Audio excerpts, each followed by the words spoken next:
Hey guys, tonight we're going to be reading from The Spirits of Christmas, The Dark Side of the Holidays by Sylvia Shults. Be back in a minute.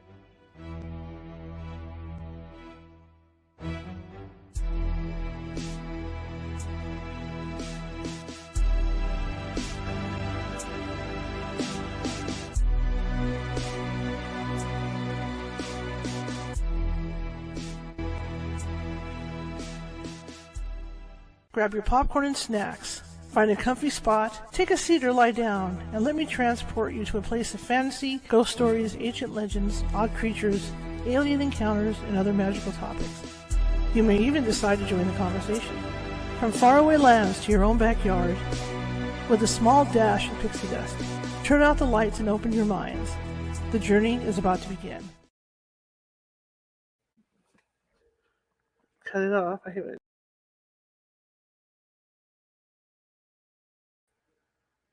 Hey everybody, how's everybody doing?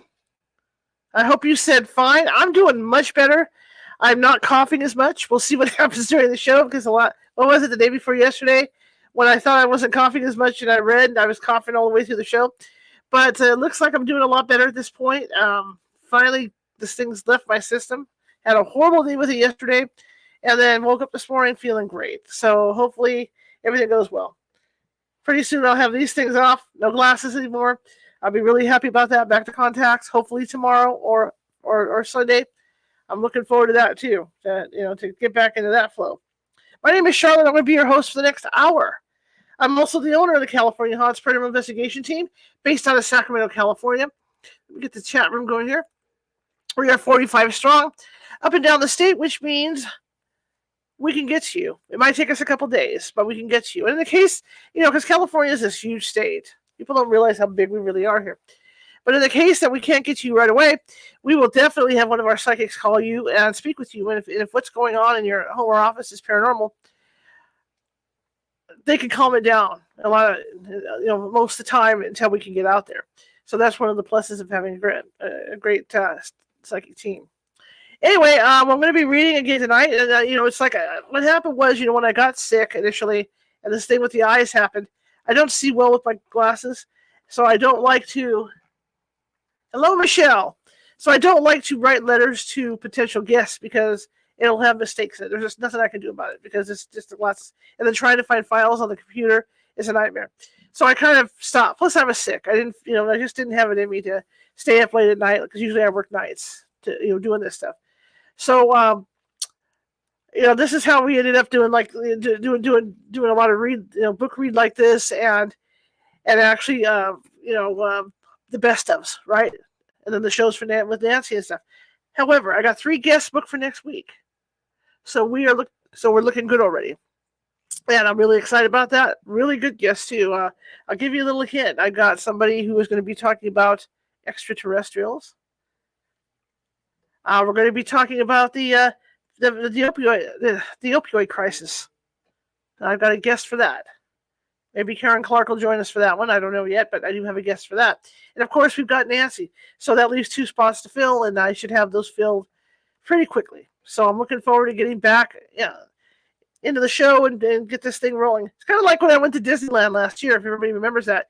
It was all like pre-records and some best ofs because I was gone for 7 days for that trip. So yeah, and so it takes me a while to book people. So it takes me a while to get back on my feet and get people booked because I'm the bottle and dishwasher here for this whole thing. I do it all for this thing.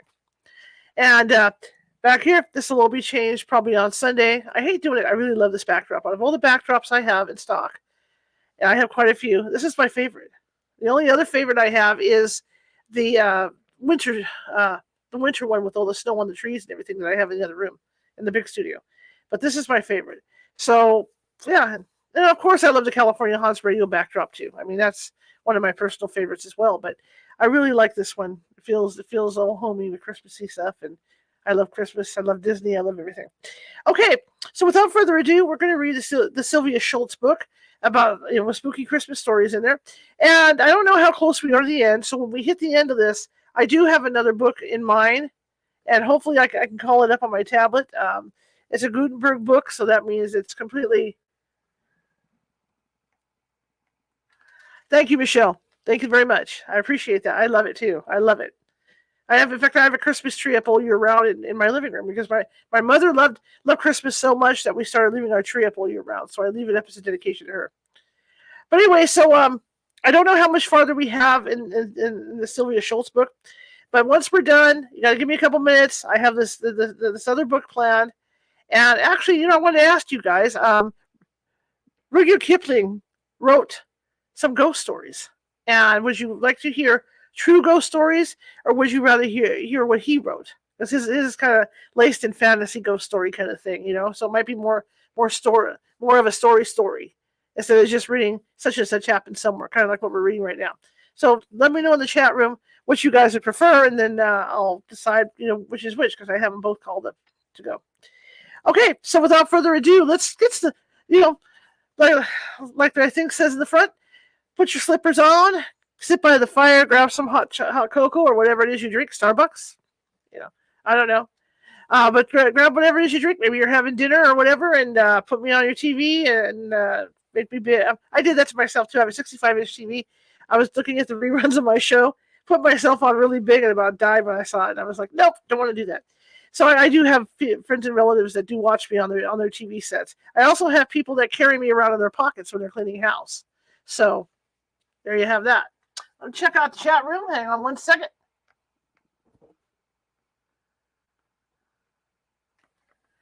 Okay, so where we left off is we're kind of reading the Christmas stories finally. She kind of put the Christmas stories in the back of the book.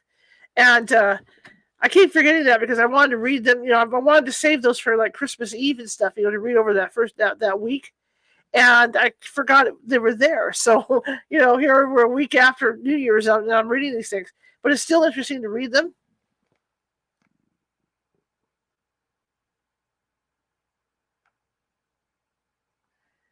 Let me saw you. You're leaving me. Okay, cool. All right, Michelle. Well, thank you for checking in. I really appreciate it. Okay. All right. So we're going to have, this is why I have to have my contacts, because I have to keep leaning into the screen. You guys are going to see up my nose and all that. Okay, so here we go, and let's continue with this. And like I said, I don't know how much was left. As of last Monday, there were 160 pages left, so I have no idea what's left. So here we go.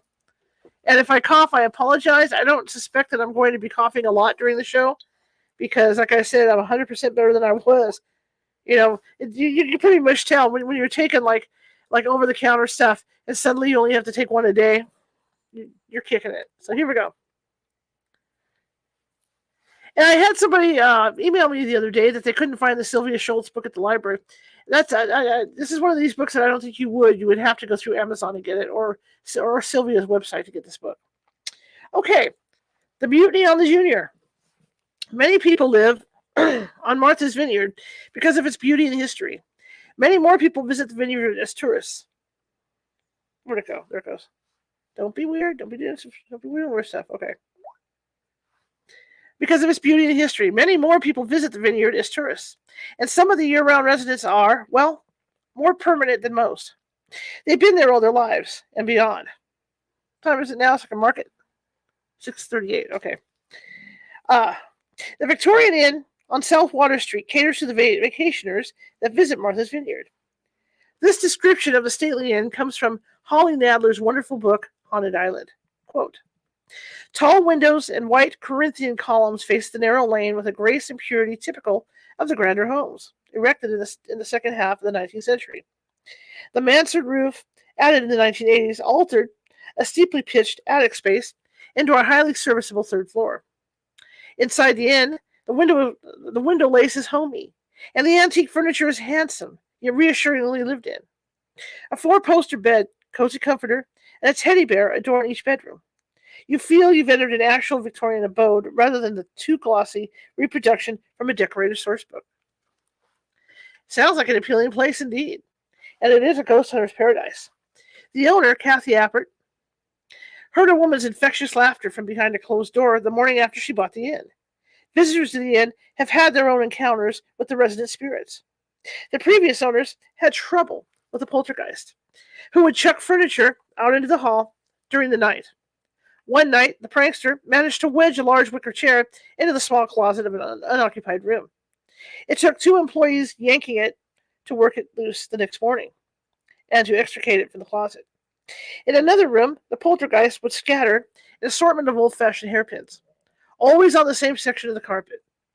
Other guests have spoken of waking late at night to see a man in a dark suit sitting in an armchair in their room, calmly smoking a pipe. This spirit ignores the living, but not all of them are so oblivious. Oh, it's going to be like that today, huh? Kathy's daughter was straightening one of the upstairs bedrooms when she heard a man's voice snarl, "Get out!" There was no one in the room with her at the time. A tourist from New York had a deeply unsettling experience when she spent the night at the Victorian Inn. The room in which she stayed had tall windows overlooking the harbor and a set of French doors opening onto a wide balcony. Sometime past midnight, the young woman came awake with a start. One of the balcony doors had blown open with a bang. A tall man with a glorious mane of silver-white hair sauntered into the room. He came over to the woman's bed as she lay there, rigid with fear. When he got to the bedside, the ghost reached out and playfully tweaked her nipple. Yikes. Then he ambled back to the balcony and closed the door behind him. The woman lay in her bed, trying to process what had just happened. About a minute later, the balcony doors opened again. Standing outside were 5 men who looked like they'd just come in from the set of Pirates of the Caribbean. Whalers. With mutton chop whiskers, unruly beards, and layers of tattered clothing that had seen hard use as the men toiled on their vessel. The men started to move into the room. Had they come in search of the white-haired gentleman, or who had so rudely interrupted the woman's sleep? They had taken several steps into the room when the young woman found her voice. She sat up in bed and shrieked, "Go away!" The 5 men didn't turn around and headed for the balcony door. They simply vanished. Martha's Vineyard has always been home to men who made their living from the begrudging sea. Many lost lives to this harsh mistress. One of the men who gloried in the demanding life of a whaling ship captain was Lafayette Raleigh. Born into a family with seawater in his blood, his father was a master mariner. Raleigh signed up for his first whaling expedition when he was just 15 years old.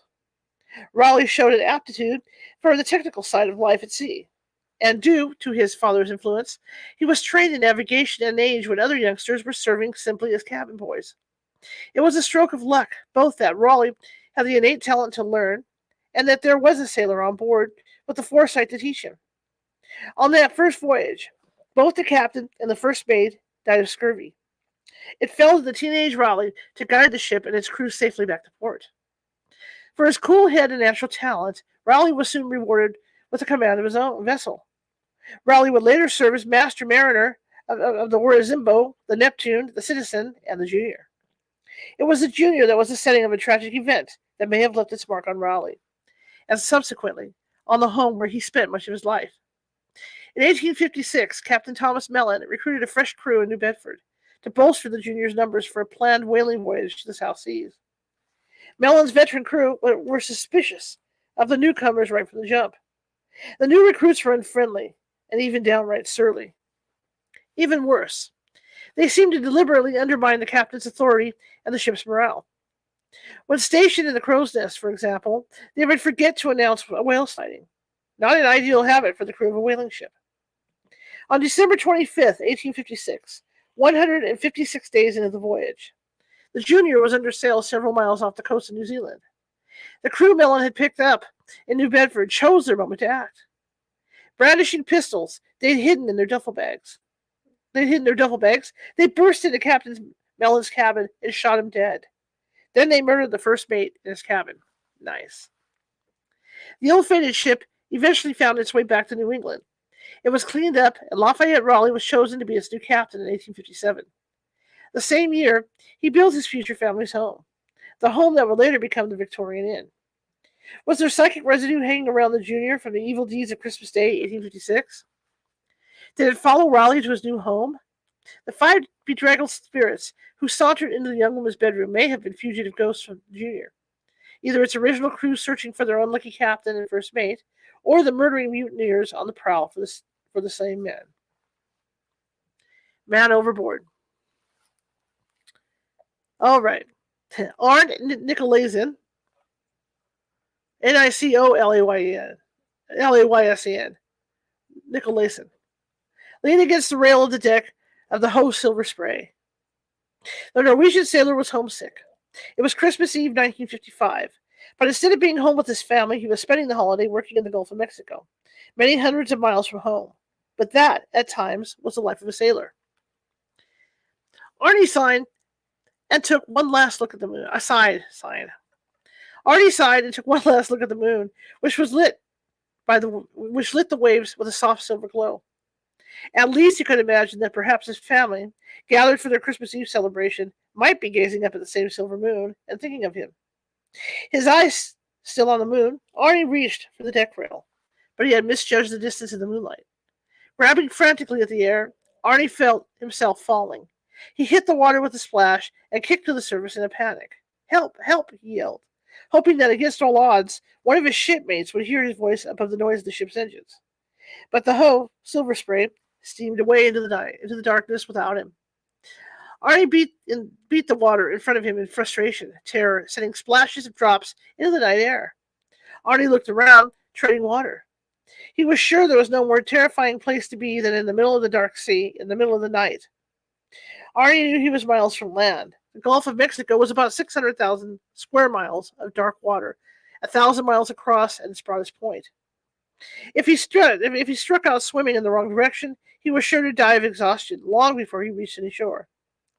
Arnie stayed afloat for hours, buoyed by the salt water of the Gulf, but his strength and his morale were both flagging. He'd seen several ships pass, but no matter how loud he'd yelled, he hadn't been able to attract anyone's attention. All Christmas Day he floated, buffeted by the gentle Gulf waves. He was still terrified of swimming in the wrong direction, so he tried to stay put as the sun went down on another day. But he had to do something soon. He couldn't just float forever, or he'd end up floating forever. He put that thought hurriedly out of his mind. The moon rose as big, as beautiful as it had been on Christmas Eve. Had it really only been the night before that he'd fallen overboard? His ship was miles away by now, and he had no idea where the nearest land was.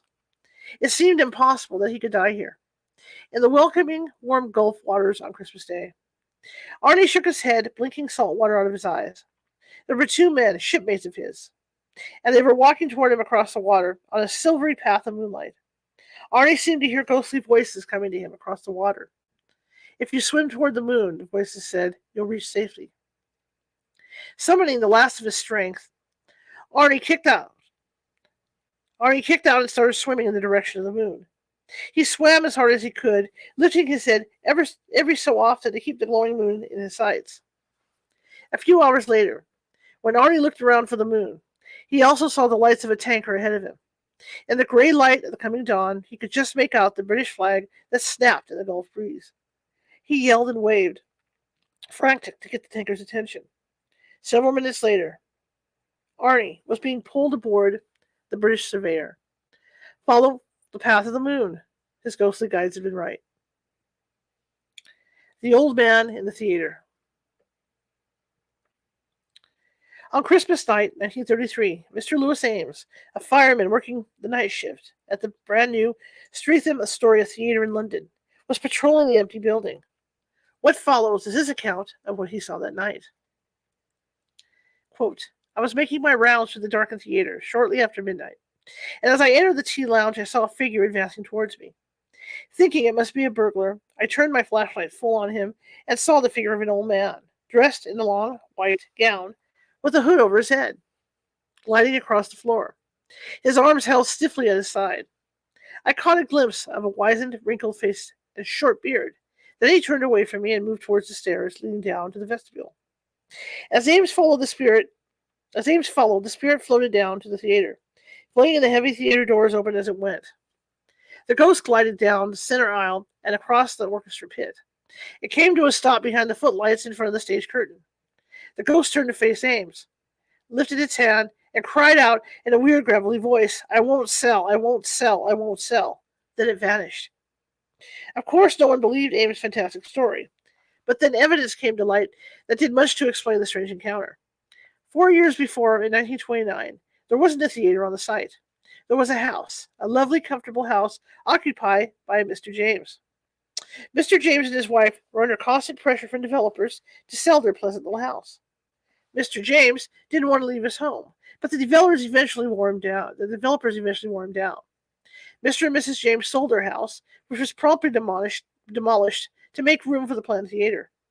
The couple moved to a house in Streatham, and soon after the move, Mr. James died. Louis Ames had never ever heard of Mr. James, but James's widow confirmed Louis's description of her late husband. Yes, Mr. James had had a beard. And yes, he had been very attached to his beloved home and extremely reluctant to give it up in the name of progress. No wonder he wandered the aisles of the theater that night, upset over the demolition of his tidy little home. The abduction of Oliver Larch. Christmas Eve, 1889, was a festive time for the Larch family of Indiana. Friends were gathered in the Larch home to help celebrate the holiday. The guests included a minister and his wife from nearby South Bend, and a circuit judge and an attorney who had traveled all the way from Chicago. The Larches welcomed these out-of-town guests, the more the merrier. After Christmas dinner, the party moved into the parlor. Matthew Larch sat down at the pump organ. Soon the cozy farmhouse was filled with the rich sound of voices raised in song. Even after such a glorious dinner, everyone still had room for a snack. Young Oliver Larch, 11 years old, popped corn in the fireplace, and the guests ate handfuls of the treat. Through the windows, the sight of the fluffy falling snow made a pleasant picture of the season. Around midnight, Matthew, on a trip to the kitchen for a drink, noticed that the water in the cistern was low. Oliver, always ready with a helping hand, cheerfully volunteered to bring in several buckets of fresh water. He clambered into a warm jacket and overshoes, grabbed the bucket, and headed outside of the pump. Mere moments after the door closed behind the boy, a scream tore through the night. The Larches and their guests were stunned into silence for a moment. Then Matthew lunged for a lantern, and everyone raced outside. Oliver's footprints led from the kitchen door to a spot about 75 feet from the house. There they simply stopped. There were no other tracks in the freshly fallen snow, and there was no sign of Oliver. "Help! They've got me!" the boy's shriek echoed in the yard. "Help! Help me, please!" The child's voice seemed to come from somewhere in the dark skies above. As everyone stared upwards, Oliver's voice grew fainter and fainter. Then all was silent. It was as if the boy had been snatched away into thin air. The women led Oliver's sobbing mother into the house, while the men made a frantic search of the farm. They found no trace of the boy, nothing to tell them where he'd gone. The police were called, and they too made a thorough investigation. Based on the evidence and reports from the baffled witnesses, Oliver Larch must have been swept up into the sky. Eerier still, there had been no lights but the lantern Matthew Larch carried. No sounds except for the boy's terrified screams echoing from the endless black of the night sky. Oliver Larch was never seen again. Bartholomew Rudd's Christmas Guest. It was snowing heavily that Christmas in Fountain City, Wisconsin. The small town, still a bit rough around the edges in this year of 1866, lay nestled near the Michigan River. Good people lived here, and Christmas Eve services were held at midnight. The songs and quiet worship brought a sense of peace and contentment to the frontier town. Bartholomew Rudd had attended that midnight Christmas Eve service. Now he was headed home. Having reached the age of 53 as a confirmed bachelor, he was resigned in not having a wife and children waiting for him at home. He would spend the holiday alone, or so he thought. As Rudd walked home through the falling snow, his soul swelled with warmth of the season. He loved this town, and the walk home from the church was pleasant, even with the chill in the air. In the quiet peace of the house as he passed, he could imagine children tucked snugly in their beds, dreaming of the gifts St. Nicholas would bring in the night. The falling snow laid a blanket of silence over the dark streets. The only sound that came to Rudd's ears was the crunch of his own boots on the thick snow. Wait, that wasn't quite right. As Rudd walked along, it seemed to him that he could hear another set of footfalls, almost an echo of his own. But that was absurd. The streets were dark and deserted. No one else was abroad on this silent night. There it was again. Footsteps just slightly out of time with his own steps. And was he absolutely certain he was alone in the street? He hated to admit it, but a prowler or a pickpocket would have no respect for the sanctity of Christmas Eve. Rudd picked up his pace. He couldn't see anyone hiding in the shadows, but that didn't mean he wasn't being followed. He reached the safety of his front steps, panting and slightly out of breath from his quick walk. He turned around, hoping he wasn't about to be mugged on the steps of his own house. The street behind him was empty. The only thing following him was the swirling snow, and the only tracks in the snow were those left by his own boots. Rudd stomped the snow from his boots before unlocking his door. Then he stopped as something odd registered in his mind. The snow was still falling thickly, but the shoulders and sleeves of his greatcoat were dry. He wore no hat, and he could feel the fluffy flakes hitting his hair. But when he pulled off a glove and reached up, his hair felt dry too. It was as if he shared a friend's umbrella on the walk home from the church. No snow had touched him. What a strange evening. Rudd shook his head. He heard of Christmas miracles. He just never thought such a thing would happen to him. He unlocked his door and went inside, pausing to hang up his greatcoat and pull off his boots. His toes were chilled, and he was looking forward to poking his hearth fire back to life. He took several steps into his study before he registered the figure sitting in the chair next to the fire. Rudd stopped, confused and a little alarmed. Before he could call for help, though, the figure leaned down and prodded the fire with the poker. The fire blazed up cheerfully, and Rudd recognized a stranger. Andrew Putnam? The figure stood, a stranger no more. Bartholomew, so good to see you. The men shook hands. They'd been friends since childhood, growing up together in the Wisconsin river town. Adulthood had seen the men go their separate ways. Rudd had been content to stay in Fountain City. Andrew Putnam, meanwhile, had gone off to seek his fortune in the East. He'd ended up in Washington, D.C. He currently held a position in Andrew Johnson's administration. Well, I'll be Andrew Putnam, back in rustic Fountain City for a visit. It was so kind of you to stop by to see me, and on Christmas Eve, too. Rudd was pleased beyond measure for the chance to catch up with his old friend. Have you eaten? My housekeeper keeps a good pantry. Let's have a late supper. Thanks, that sounds wonderful, Putnam said. If you don't mind, I'll stay here by the fire while you play the host. I'm still quite chilled from my journey. Of course. Make yourself comfortable, please. Rudd hurried to the kitchen and threw together 2 heaping platefuls of food. Cold roast beef, hard-boiled eggs, good cheese, and a bowl full of nuts for cracking, stout sourdough bread, and a pot of his housekeeper's marvelous apple butter. He grabbed 2 bottles of ale as well, and brought the whole tray into the study. If Putnam was reluctant to leave the cozy fire, and Rudd didn't fault him for that, why, they just eat in front of the hearth. No harm in that. Rudd sat down and poured each bottle of ale into a glass. Merry Christmas. The absent friends, absent no more. Putnam raised his glass with a grin. I'll drink to that. The men visited for a couple of hours, fondly reminiscing about their childhood in the town. Finally, though, Rudd yawned and realized the lateness of the hour. And here I call myself a good host, keeping you up until the wee hours chatting. We'll have plenty of time to talk in the morning. You'll stay the night, won't you? Plenty of room at this inn for you, my friend. Putnam nodded. Of course I'll stay. Thank you. Rudd showed his friend to the door of the guest room and told him good night. Putnam merely nodded again. Rudd headed off to his own bed, but once he got there, he found it hard to drop off to sleep. He told himself it was just the excitement of Putnam's visit, plus the late supper, as he stared at the ceiling, waiting for sleep to come. He finally dropped off to sleep around dawn. The housekeeper's knock on the door woke him. Merry Christmas, Mr. Rudd, sir. Your breakfast will be ready shortly. Bartholomew shook himself awake. He had only a few hours' sleep. Then he remembered. Andrew was here. Rudd dressed quickly and went to see if his friend was up and about yet. Surely the smell of his housekeeper's good coffee would have drawn him out of bed. On his way to the guest room, Bartholomew passed the open door of the study. His steps slowed, then stopped. He stared into the room, disbelieving the evidence right before his eyes. The small table still stood next to the fireplace, where the fire had long since smoldered down to ashes. 2 glasses and 2 plates sat on the table, but only one of the plates was empty. The other was still piled with food, and 1 glass was still full to the brim with ale, now gone warm and flat. Bartholomew hurried to the kitchen to find his housekeeper. Had Andrew perhaps left early that morning? But the astonished housekeeper swore that no one had left the house, and she'd been there since shortly after dawn, as usual. nor had she made up the guest room, as no one had slept there the night before. Rudd spent Christmas Day wandering the house in a fog. Something was wrong, terribly wrong. He knew without a doubt that he'd enjoyed a conversation of several hours with his friend, but there was no sign that Andrew had ever been in the house.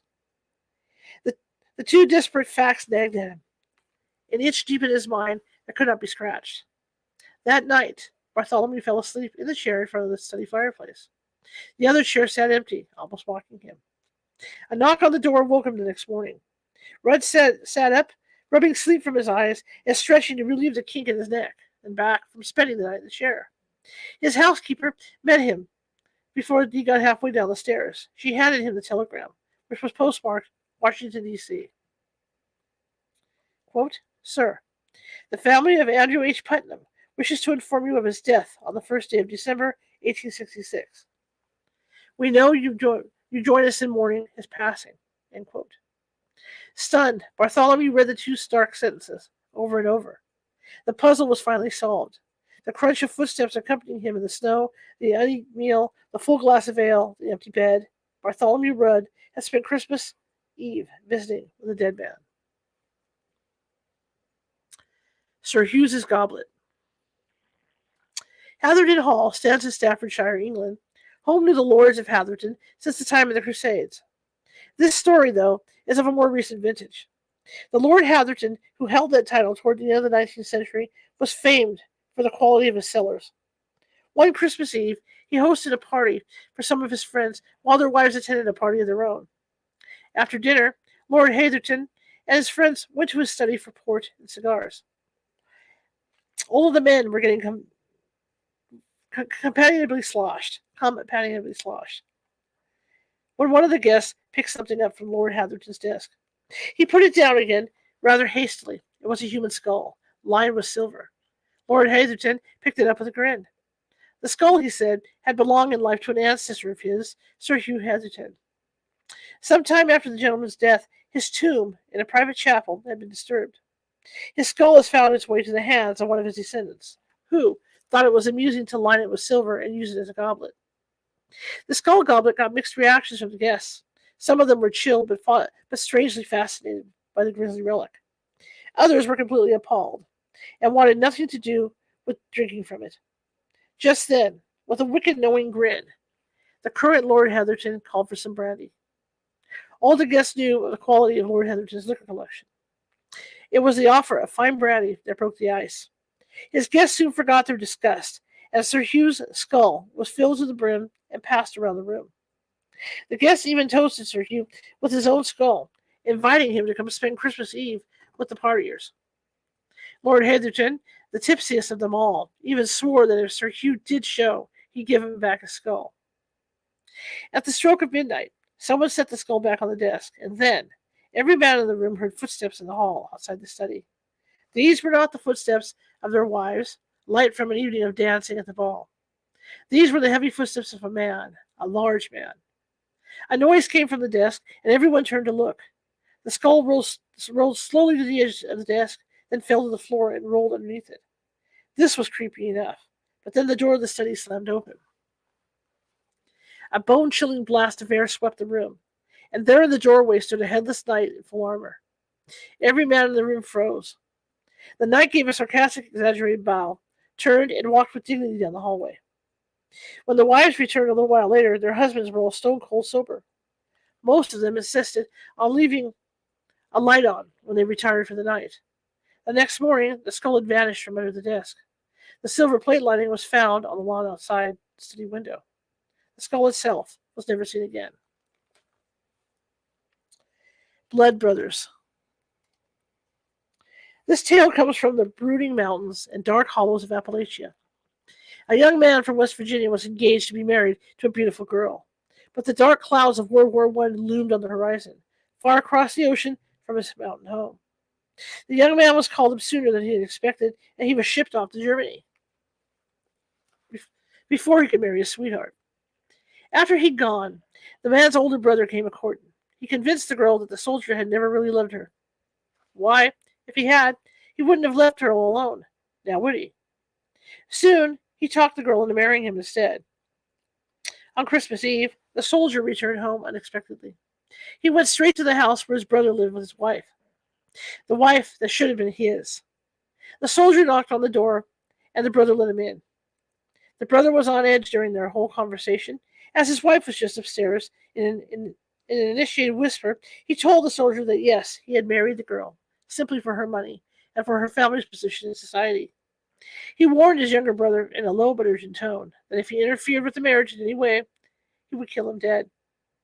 The soldier nodded in grudging understanding. The conversation had gone just about the way he'd expected to. He left the house, hearing the door close firmly behind him. The younger brother returned to the house a little while later with a revolver. He shot his older brother, then stormed out of the house. The young wife heard the shot and hurried downstairs. She found her husband dying in a spreading pool of his own blood on the floor. With his final agonized breaths, he told her what had happened. She called the police, who searched the property thoroughly. They could find no trace of the murderous young soldier. On Christmas Day, a telegram arrived. It was addressed to the older brother. His widow opened it and read it. The telegram said that the younger brother had been killed in action on December 21st. Wow. Peter Curado, this is called Christmas music. Peter Curado and Paul Willer bought their house at 25 Orange Street in Nantucket in 1971. The couple had been living in Manhattan and considered themselves New Yorkers down to the bone. But they had vacationed on Nantucket in 1969, and the island seemed like paradise to them after the bustle and stress of city living. It took 2 years, but they eventually found the property on Orange Street. The moment they set foot inside the house, they both knew they'd finally found their dream home. They immediately felt comfortable in the house. They never dreamed it would turn out to be haunted. Peter tells the story. Quote, "We had a strange but very pleasant recurring experience our first 4 years in that house. At midnight, every Christmas Eve, we would hear organ music coming from the third floor. It lasted for about 10 minutes. It wasn't any Christmas music that we recognized, but it was beautiful. When we went up there, we could hear it more clearly, but we couldn't pinpoint the spot that it was coming from. Needless to say, there was no organ there. When the couple had moved into the house, they discovered that the third floor was stuffed with boxes of sheet music. Peter did a little research and found out that the previous owner, a Mr. Snelling, had served as the minister of St. Paul's Episcopal Church. Mr. Snelling had lived in the house at 25 Ward Street for many years and used the third floor as his study. He also had an organ moved up to the third floor. When Mr. Snelling died, his widow donated their home to the church. The church used the house for a while, then it sat silent and empty for years before the couple from New York City bought it. Quote, as we see it, Mr. Snelling was making up for those years when the house had no music on Christmas Eve, says Peter. A Celestial Choir. This tale comes from the website paranormalabout.com. The contributor, Mel, lived in Klamath Falls, Oregon. On Christmas Eve, 1978, Mel was awakened at around 3 a.m. by the sweet sounds of a choir in full voice. Mel's home was miles from the nearest church. Mel couldn't make out any words or even follow the tune, but the sound was unmistakable. The joyful pain of voice raised in worship. Quote, I got a feeling of angelic exultation, reverence, and gladness of heart, end quote, Mel wrote. Quote again, this was truly a heavenly choir, lifting their voices on high, singing Hosanna in the highest in an unknown tongue, without accompaniment of instruments, end quote. Mel did some investigating and realized that the music wasn't coming from the radio or the television. Mel wandered outside, and strangely, the music wasn't heard outdoors. But Mel couldn't deny the exuberance in the glorious music. Quote, the way the countless male, female, and children's voices entwined together, the tonals going from operatic highs to the deepest bass voices in perfect harmony. It must have lasted about 10 minutes, but it was touching for an eternity. Midnight Mass. Hello, Marisa. In 1885, a man named Charles Corey shared the following story for a collection of ghostly tales. His grandfather, a man by the name of Chatham, was traveling on business one Christmas Eve. It had snowed heavily all day, and all the familiar landmarks on his route were covered with white drifts. Fearing he would lose his way, Chatham decided to walk beside his horse rather than ride. He happened to pass the ruins of an ancient chapel on the way home. As he trudged past, he heard bells chiming midnight, then the tinkling of lighter bells, as if parishioners were being called to Mass. Chadden was intrigued. Was it possible that the chapel of St. Christopher had been restored? He hadn't noticed it as he passed it that morning. He came closer to the chapel as the bells continued to peal out. They're welcome. The chapel looked beautiful in the moonlight. Warm light spilled invitingly from the windows. Chadden tied his horse to the gate and went inside. Every pew in the chapel was filled with people, but the place was eerily silent, except for the merrily ringing bells. Maybe the devout congregation was lost in fervent prayer. As he couldn't find a seat, Chadden knelt on the flagstones near the entrance. The priest and his server were busy at the altar. Midnight Mass had begun. Chadden was thrilled to attend the Mass in such a beautifully restored little chapel. The priest turned toward the parishioners to give a blessing, and Chadden was struck by the intensity of the priest's gaze. Those bright eyes seemed to fix on him, to single him out from the rest of the congregation. The priest lifted the host and held it up, saying in a strangely hollow voice, "Is there anyone here who can receive?" Silence reigned in the small chapel. 3 times the priest repeated his call to communion. Chadden got to his feet, a little irritated that the rest of the people had ignored the priest's invitation. Chadden assured the priest that he had gone to confession just that morning, before setting off on his trip. He had intended to take communion the next day on Christmas Day. "But if you wish it," Chadden said, "I'm ready to receive the body and blood of our Lord at once." The change in the priest's expression was instant and dramatic. His pinched, sallow face lit up with happy relief. He came down the altar steps and met Chadden at the communion rail. Chadden knelt in reverence and received the host. "May my blessing rest upon you, Chadden," the priest said. Chadden glanced up in surprise. How had the priest known his name? But he had no time to wonder. "Once, on a snowy Christmas Eve such as this, I refused to go and give the last rites to a dying person. That was 300 years ago. I could not be delivered from purgatory until one of the living should consent to receive communion from my hand. Thanks to you, I shall now be released." The moment the priest finished speaking, the torches went out, plunging the chapel into darkness. When Chadden could see once again, he realized he was standing alone in the ruins of the chapel. Snowflakes drifted down because the roof had vanished. Where the pews had been, an instant before, new frost-killed nettles sagged under the weight of newly fallen snow. Chadden slogged his way through the dead weeds to the chapel door. He untied his horse, and together they walked away from the chapel of St. Christopher. Okay, we just hit the afterword, so give me a second here to call up the Kipling book, and we'll read Ghost Stories by Rudyard Kipling. So let me get back in to the main page on here. So give me a couple minutes to do this. Where am I at? Google. Moments. I have a lot of stuff on here, so I have to sort through to find Google. Where are you? So give me a couple minutes. Take a break. Go use the restroom, or whatever it is you want to do. Maybe restock your food or coffee or whatever, and I'll find this. Get this book rolling. Okay, project. Give me a second. Yeah. So we're looking for Ghost Stories.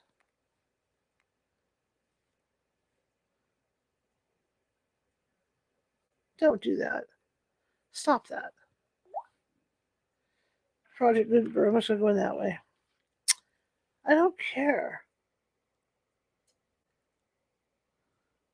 I don't care. Okay. I need to get this up. So let's not. I'm getting this weird message about my computer, this thing not being secured. Just hang on. Let's see what it wants.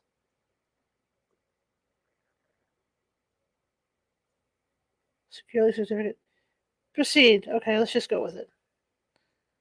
Don't you hate when you do that? You're flying along with this, and then all of a sudden you get these messages that, something's wrong. You got to go through all the jumps. So let me get the search on this and get this going. Okay, let's try this one more time. I knew it would take a couple minutes to do this. So give me a couple minutes. like I said, let's see. Where's the search? Search and browse. Okay, here we go. Ghost stories. It'd be nice if it let me type. Okay. Let me pull this up. I hope everybody's having a great night. I am so far. Now, if I can pull this off and find the stories I want. No records found. What? Oh, because I spelled it wrong. So far, the day was going well. Okay, so let me go back. Okay. Let me change this, okay? So, we're going to read a book of ghost stories by Kipling. I just have to get in there and get it, so give me a second. The reason why... Well, it's not telling me. I keep misspelling this. The reason why I wasn't prepared for this is because I didn't really know how much room I had left in that book. So, okay, give me a second. Anyway, I hope you're all feeling good. I hope everybody's getting over this crud because it's nasty. Okay, let me find this now. It's here. There's thousands of these things in here, so it's pretty cool. It's just a matter of finding what you want. So give me a second. But I'm looking forward to, reading more from this book. There it is. Okay. Let me get in here. Let's read online. Okay, so here we go. The Phantom Rickshaw and Other Ghost Stories by Rudyard Kipling. So this is where we're starting. Here we go. The Phantom Rickshaw. One of the few advantages that India has over England is a great nobility. After 5 years' service, a man is directly or indirectly acquainted with the 200 or 300 civilians in his province. All the messes of 10 or 12 regiments and batteries, and some 1,500 other people of the non-official caste. Remember, this book was written like in the early 1900s, so there's going to be things in here that are kind of like non-woke. Okay, I'm going to tell you all this stuff. So just bear with me because, it is what it is. In 10 years, his knowledge should be doubled, and at the end of 20, he knows something about every Englishman in the empire, and may travel anywhere and everywhere without paying hotel bills. Globetrotters who expect entertainment as a right have even, within my memory, blunted his open-heartedness. But nonetheless, today, if you belong to the inner circle and are neither a bear nor a black sheep, all houses are open to you, and our small world is very, very kind and helpful. Rickett of Camartha stayed with Polder of Coman some 15 years ago. He meant to stay 2 nights, but was knocked down by rheumatic fever. And for 6 weeks disorganized Polder's establishment, stopped Polder's work, and nearly died in Polder's bedroom.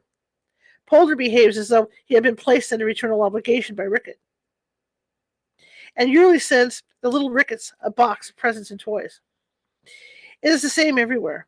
The men who do not take the trouble to conceal from you their opinion that you are an incompetent ass, and the women who blacken your character and misunderstand your wife's amusements, will work themselves to the bone on your behalf if you fall sick into serious trouble.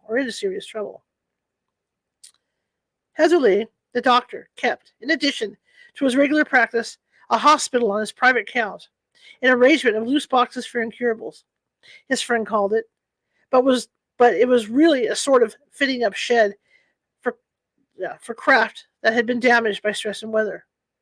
The weather in India is often sultry, and since the tale of bricks is always a fixed quantity, and the only liberty allowed is permission to work overtime and get no thanks, men occasionally break down and become as mixed as the metaphors in this sentence.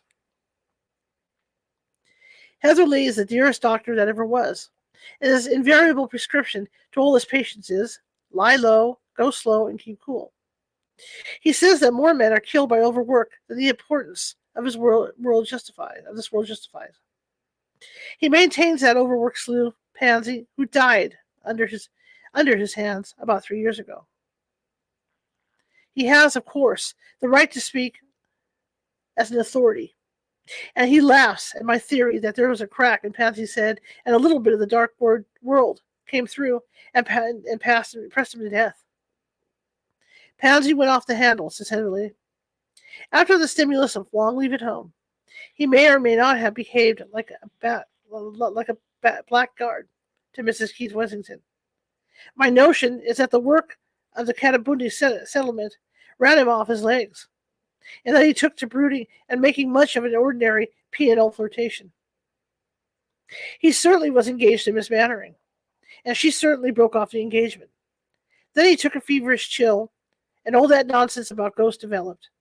Overwork started his illness, kept it alight, and killed him, poor devil. Write him off to the system. One man to take the work of 2.5 men.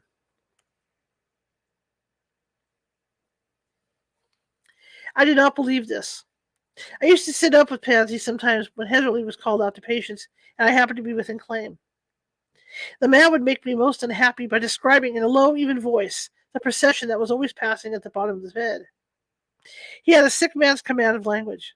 When he recovered, I suggested that he should write out the whole affair from beginning to end, knowing that ink might assist him to ease his mind. When little boys have learned a new bad word, they are never happy till they have chalked it up on a door. And this also is literature. He was in a high fever while he was writing, and the Blood and Thunder magazine diction he adopted did calm him.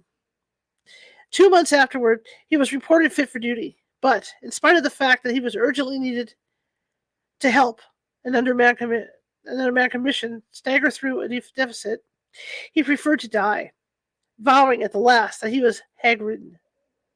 I got his manuscript before he died, and this is his version of the affair, dated 1885. My doctor tells me that I need to go rest and get a change of air. It is not impossible that I should get both ere long rest that neither the red-coated messenger nor the midday gun can break, and change the air far beyond that which any homeward-bound steamer can give me. In the meantime, I'm resolved to stay where I am, and, in flat defiance of my doctor's orders, to take all the world into my confidence. You shall learn for yourselves the precise nature of my malady, and shall too judge for yourselves whether any man born of woman on this weary earth was ever so tormented as I. Speaking now as a condemned criminal, might speak ere the drop bolts are drawn, my story, wild and hideously improbable as it may appear, demands at least attention. That it will ever receive credence, I utterly disbelieve. 2 months ago, I should have scouted as mad or drunk the man who had dared tell me the like. 2 months ago, I was the happiest man in India. Today, from Peshawar to the sea, there is no one more wretched. My doctor and I are the only two who know this. He explained this, that my brain, digestion, and eyesight are all slightly affected, giving rise to my frequent and persistent delusions, with the same unwearied smile, the same bland professional manner, the same neatly trimmed red whiskers, till I begin to suspect that I am an ungrateful, evil-tempered invalid. But you shall judge for yourselves.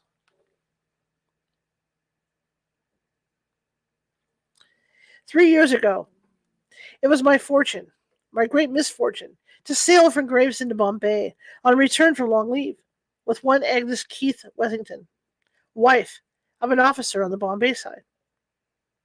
It does not the least concern you to know what manner the woman she was. But my content with the knowledge that, ere the voyage had ended, both she and I were desperately and unreasonably in love with one another. Heaven knows that I can make the admission now without one particle of vanity. In matters of this sort, there's always one who gives and another who accepts. From the first day of our ill-omened attachment, I was conscious that Agnes's passion was stronger and more dominant, if I may use the expression, a purer sentiment than mine. Whether she recognized that fact then, I don't know. Afterward, it was bitterly plain to both of us. Arrived at Bombay in the spring of that year, we went our respective ways to meet no more for the next 3 or 4 months, when my leave and her love took us both to Samala. There we spent the season together, and there my fire straw burned itself out in the pitiful end with the closing year. I attempt no excuse, I make no apology. Mrs. Wessington had given up much for my sake, and was prepared there we go, to give up all.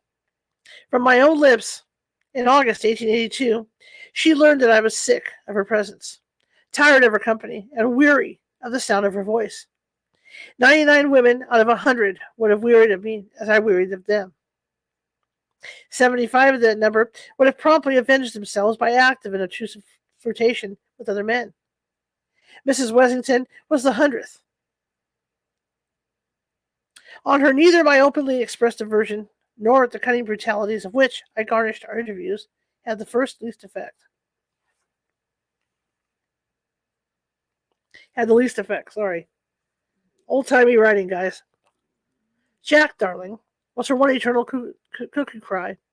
I'm sure it's all a mistake, a hideous mistake, and we'll be good friends again some day. Please forgive me, Jack, dear. I was the offender, and I knew it. That knowledge transformed my pity into passive endurance, and eventually into blind hate, the same instinct, I suppose, which prompts a man to savagely stamp on the spider he has but half killed. And with this hate in my bosom, the season of 1882 came to an end. Next year we must meet again at Simla, she said, with her monotonous face and timid attempts at reconciliation, and I with loathing in her, in every fiber of my frame. Several times I could not avoid meeting her alone, and on each occasion her words were identically the same. Still the unreasoning wail that it was all a mistake, and still the hope of eventually making friends. I might have seen, had I cared to look, that the hope only was keeping her alive. She grew more wan and thin month by month. You will agree with me, at least, that such conduct would have driven anyone to despair. It was uncalled for, childish, unwomanly. I maintain that she was much to blame, and again, sometimes, in the black, fever-stricken night watches, I have begun to think that I might have been a little kinder to her, but that really is a delusion. I could not have continued pretending to love her when I didn't, could I? It would have been unfair to both of us. Last year we met again, at the same terms as before, the same weary appeal, and the same curt answers from our lips. At least I would make her see how wholly wrong and hopeless were her attempts at resuming the old relationship.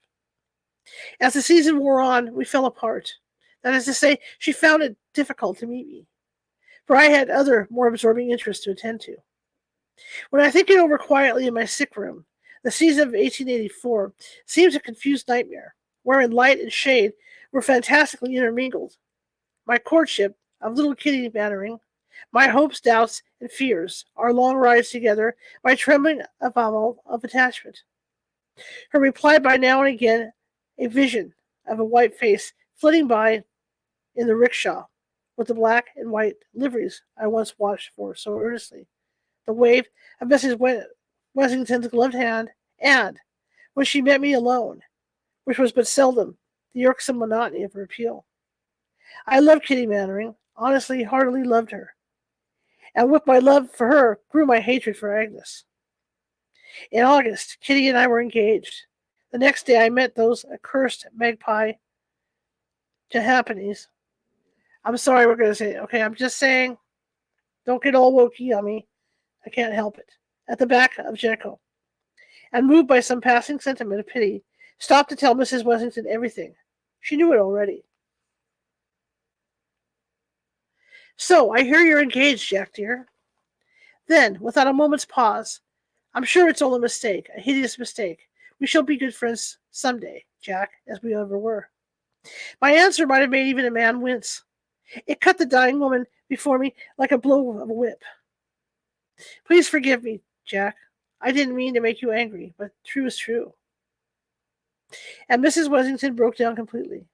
I turned away and left her to finish her journey in peace, feeling, but only for a moment or two, that I had been an unutterably mean hound.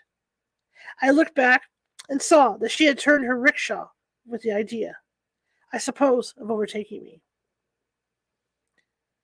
Okay, I see what he says. Excuse me. I looked back and saw that she had turned her rickshaw with the idea, I suppose, of overtaking me. Okay. The scene and its surroundings were photographed on my memory. The rain-swept sky, as we were at the end of the wet weather, the sodden dingy pines, the muddy road, and the black powder-riven cliffs formed a gloomy background against which the black and white liveries of the Japanese, the yellow paddle rickshaw, and Mrs. Wessington's down-bowed golden head stood out clearly. She was holding her handkerchief in her left hand and was leaning back exhausted against the rickshaw cushions. I turned my horse up a bypath near the Savergley Reservoir and literally ran away. Once I fancied I heard a faint call of Jack. This may have been in my imagination. I never stopped to verify it. 10 minutes later, I came across Kitty on horseback and, in the delight of a long ride with her, forgot all about the interview. A week later, Mrs. Wessington died, and the inexpressible burden of her existence was removed from my life. I went plainsward perfectly happy. But 3 months were over. Before the 3 months were over, I had forgotten all about her, except that at times the discovery of some of her old letters reminded me unpleasantly of our bygone relationship. By January, I had disinterred what was left of our correspondence from among my scattered belongings and burned it. At the beginning of April of the year, 1885, I was at Simla, semi-deserted Simla, once more, and was deep in lovers' talks and walks with Kitty. It was decided that we would be married at the end of June. You will understand, therefore, that loving Kitty as I did, I'm not saying too much when I pronounce myself to have been, at that time, the happiest man in India. 14 delightful days passed, almost before I noticed their flight. Then, aroused to the sense of what was proper among mortal circumstances as we were, I pointed out to Kitty that an engagement ring that was outward and visible sign of her dignity as an engaged girl. Okay. And that she must forthwith come to Hamilton's to be measured for one. Up to that moment, I give you my word, we had completely forgotten so trivial a matter. To Hamilton's we accordingly went on the 15th of April, 1885. Remember that.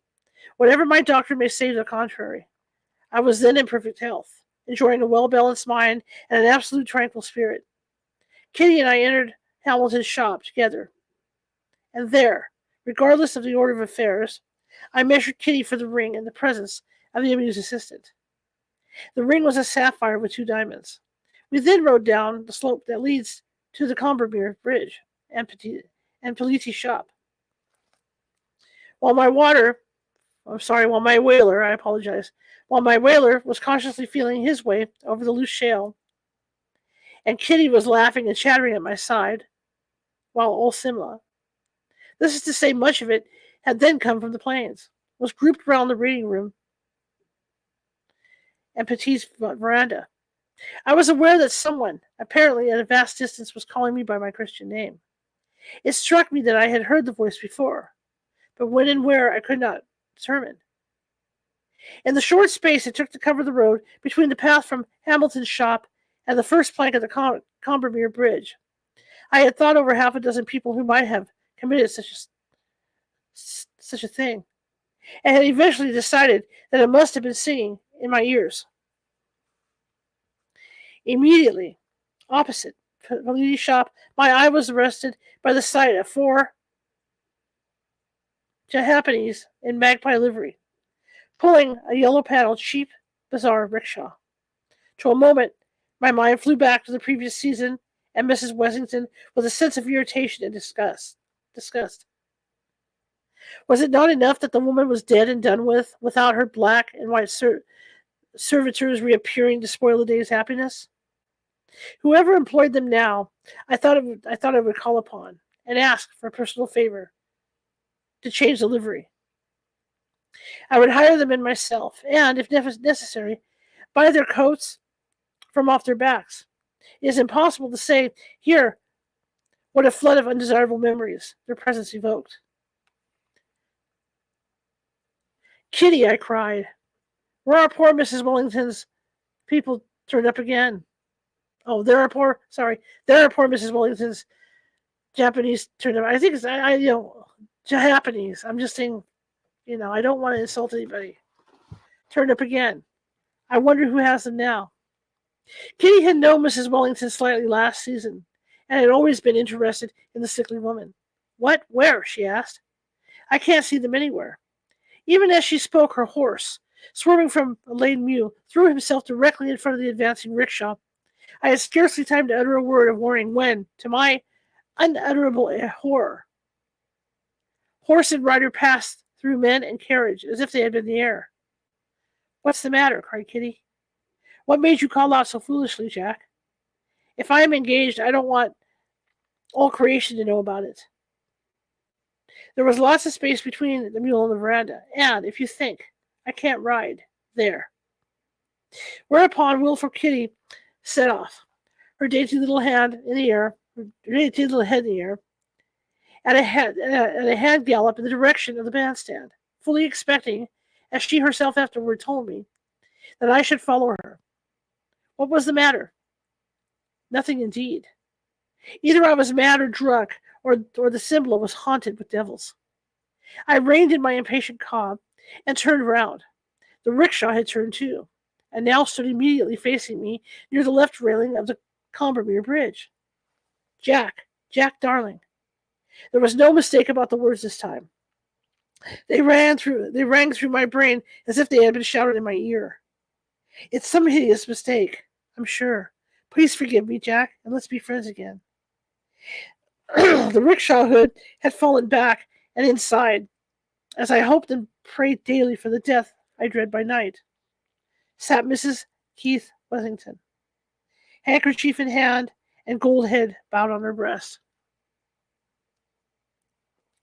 How long I stared motionless, I do not know. Finally, I was aroused by my sight, taking the whaler's bride and asking whether I was ill. From the horrible to the commonplace is but a step. I tumbled off my horse and dashed, half fainting, into Police's for a glass of cherry brandy. There, 2 or 3 couples were gathered around the coffee tables discussing the gossip of the day. Their trivialities were more comforting to me just then than the consolations of religion could have been. I plunged into the midst of the conversation and at once chatted, laughed, and jested with a face. When I caught a glimpse, thank you, of it in the mirror, as white and drawn as that of a corpse. 3 or 4 men noticed my condition and, eventually, setting it down to the results of over many pegs. Charitable endeavored to draw me apart from the rest of the loungers, but I refused to be led away. I wanted the company of my kind, as a child rushes into the midst of a dinner party after a fright in the dark. I must have talked for about 10 minutes or so, though it seemed an eternity to me, when I heard Kitty's voice outside inquiring for me.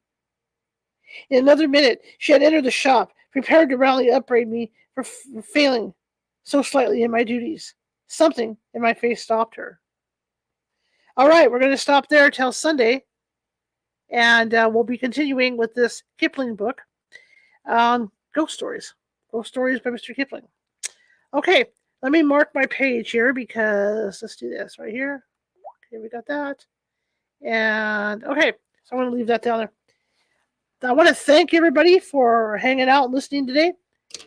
We're, like I said, excuse me, we're going to be back on track next week with some really cool guests, and I appreciate everybody sticking with me these past couple weeks while I recovered from whatever that crud was. All right? Okay, you can find us, and I forgot to do this at the beginning of the show. If you're interested, whoa, we don't like that. If you're interested in the California Haunts team, you can find us on Facebook under California Haunts Paranormal Investigation Team, California Haunts Radio, California Haunts Ghostly Events, and the Sacramento Seers, SEERS. We are a working and functioning paranormal team. You can also find us on TikTok under California Haunts, Twitter at California Haunts, Twitch at Cal Haunts, And I'm also on Instagram under Ghosty Gal. So there's all kinds of ways to reach me if you feel you might have something going on. Anyway, I appreciate you all coming tonight, and I will see you tomorrow at 6:30 p.m. with Medium Nancy Matz, and we're going to be talking about what happens at the brink of death. So it should be an interesting conversation. Just a quick word of warning, though. I do have a doctor's appointment at 4 p.m. Pacific tomorrow, and it's midtown from where I'm at. So by the time I get out, I might hit traffic. So keep an eye out on the show times because I may push the show back to 7 p.m. Pacific. All right, that's just a quick warning. But anyway, if you like the show, share it with 5 people. If you hated the show, share it with 5 of your enemies. We are equal opportunity here, and we're just trying to get the word out. Be sure to check out our YouTube page at youtube.com/@California Hunts Radio. There's more than 800 videos over there, and they're varying topics. I'm a journalist, photojournalist. I don't like to talk about the same thing day after day, so you're going to see a lot of different topics, cryptids, psychic, you name it, it's all over there. Even domestic problems, everything's over there. So go ahead and check it out. I put stuff, I'm starting to categorize everything, and so it's easier to find. Anyway, I'll see you guys tomorrow, 6:30 p.m. Pacific. Have a great evening.